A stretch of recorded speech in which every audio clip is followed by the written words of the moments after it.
John's Magic Clock: A Journey Through Time.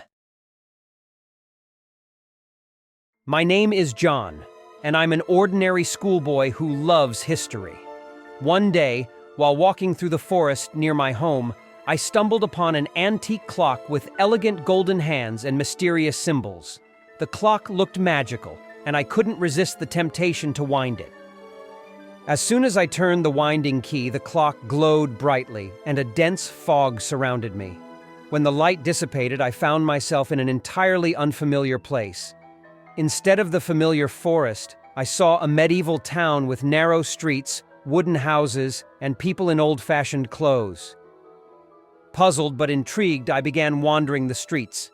I realized I had traveled to the past when I saw knights on horseback, blacksmiths at work, and traders in the market. Suddenly, I heard cries. I saw a crowd of people gathered in a square around a girl accused of witchcraft. Without thinking, I rushed to the square. I knew that in the past, people often wrongly accused the innocent of witchcraft. I felt sorry for the girl and decided to help. I began asking people questions, trying to understand what had happened. It turned out that the girl's name was Emily, and she was accused of witchcraft simply because she knew a lot about herbs and could heal illnesses. I realized that I had to help Emily prove her innocence. I suggested she hide in the forest while I found a way to clear her name. Emily agreed, and I promised to return.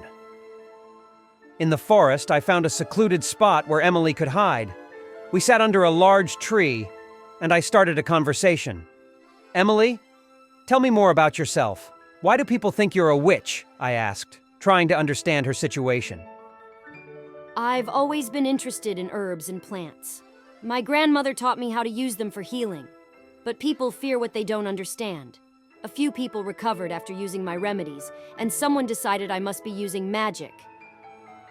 Emily replied sadly. "I understand, that's so unfair. But I found an old man named Henry.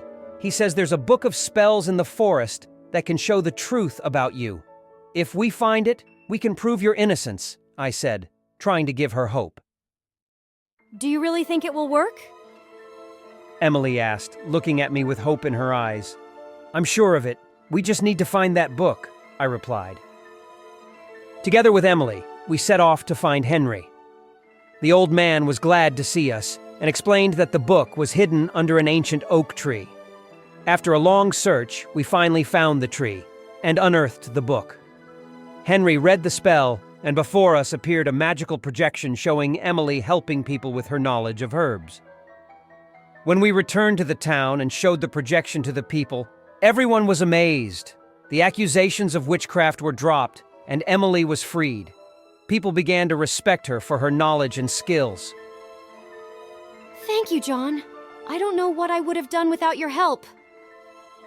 Emily said when it was all over. "You're welcome, Emily. I'm glad I could help," I replied, feeling the joy of seeing justice prevail. I knew I had to return home. Henry told me that the clock could bring me back to the present if I wound it in reverse. I did so and found myself back in the forest near my home. Everything around me was as it had been, but I carried with me warm memories of the adventure in the past and my new friends. Since then, I knew that we shouldn't be afraid to help others, and that even the most unusual situations can teach important lessons. I carefully kept the magical clock as a reminder of my amazing journey through time.